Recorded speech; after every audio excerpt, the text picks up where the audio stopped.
안녕하세요. 모리스입니다. 오늘은 안정적인 자녀를 키우는 부모들의 특징을 이야기해 보려고 해요. 우선 자녀가 부모와 어떻게 대인관계 패턴을 학습하는지에 대한 이야기를 해보도록 할게요. 오늘도 어김없이 나오는 애착 이론의 아버지 심리학자 보울비는 유아가 양육자와 반복적으로 경험하는 상호작용이 대인간 패턴화된 지식이 돼서 유아 내면에 저장된다고 주장했어요. 그걸 내적 작동 모델이라고 부르는데, 이런 게 있구나라고 그냥 넘어가면 되고, 구체적으로 설명하자면 유아는 자신이 할 수 있는 가능한 행동들을 시도해보고 그 중에서 어떤 것이 최선인지를 결정하고 과거 사건에 대한 지식을 바탕으로 자신이 앞으로 맞닥뜨리는 상황에 안전하게 대처한다는 것이에요.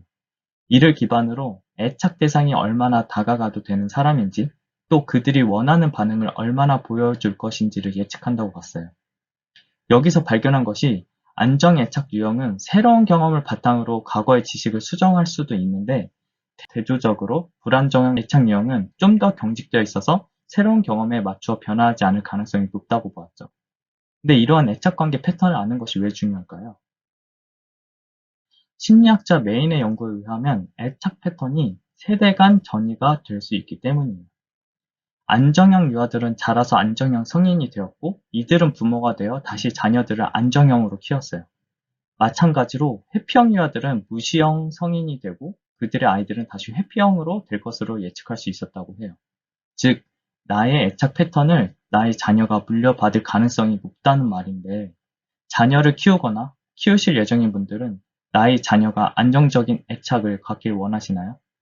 그럼 앞으로 하는 이야기를 집중해서 잘 들어주세요. 왜 세대 간 전이가 되는지 먼저 이해가 필요해요. 메인은 안정된 부모들은 선택하는 행동과 정서의 범위가 넓고 유아가 보내는 신호에 민감한 반응을 보일 준비가 잘 되어 있다고 봤어요.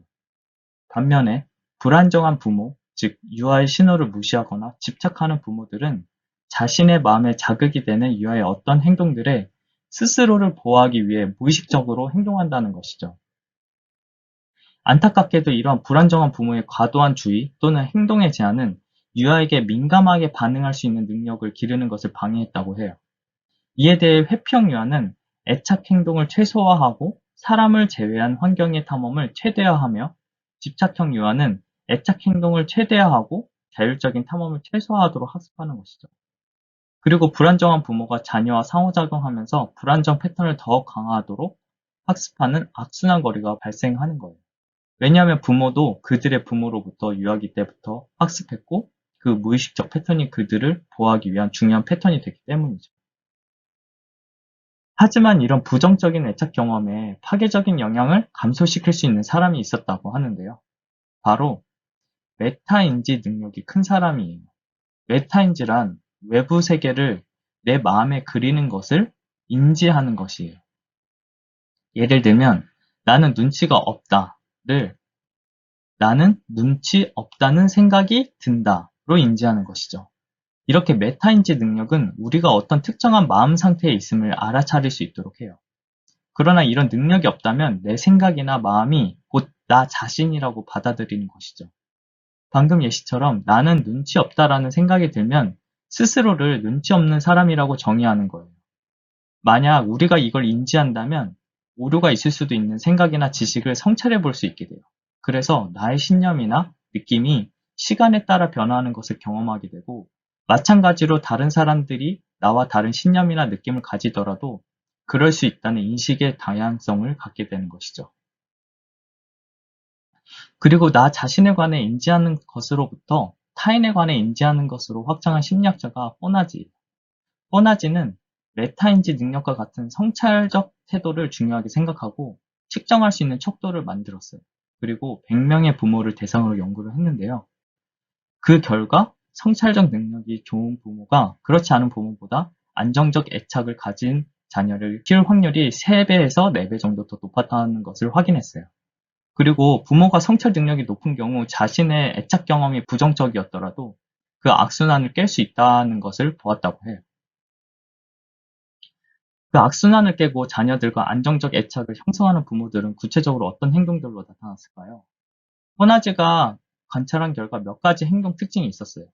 아이가 고통스러워할 때 그 부모는 정서적으로나 신체적으로나 돌봄을 표현하는 언어로 담아내는 표현을 사용했다고 해요. 첫 번째로는 아이의 고통의 원인과 그로 인한 감정적인 충격을 이해하는 표현이었고요. 두 번째로는 부모가 그 고통을 대처하고 줄여줄 수 있다는 표현이었어요.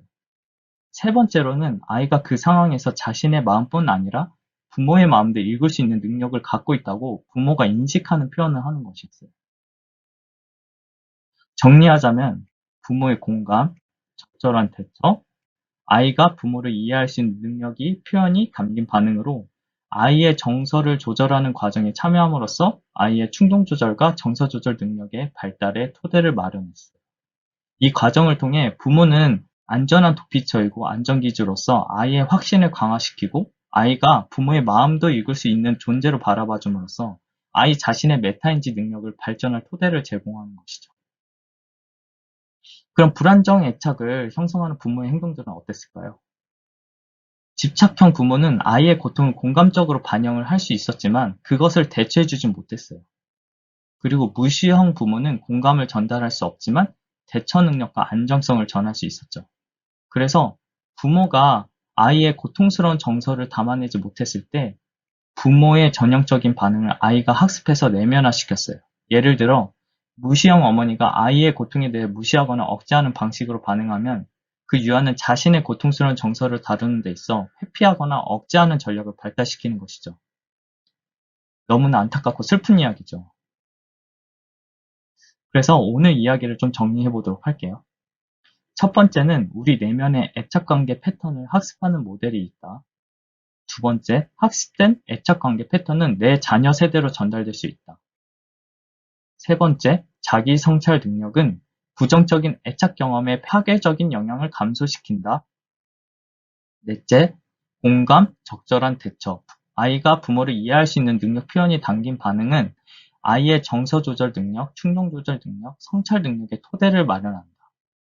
이상 오늘 내용을 마무리하고 다음 시간에 또 영상으로 찾아뵙도록 하겠습니다. 시청해 주셔서 감사합니다.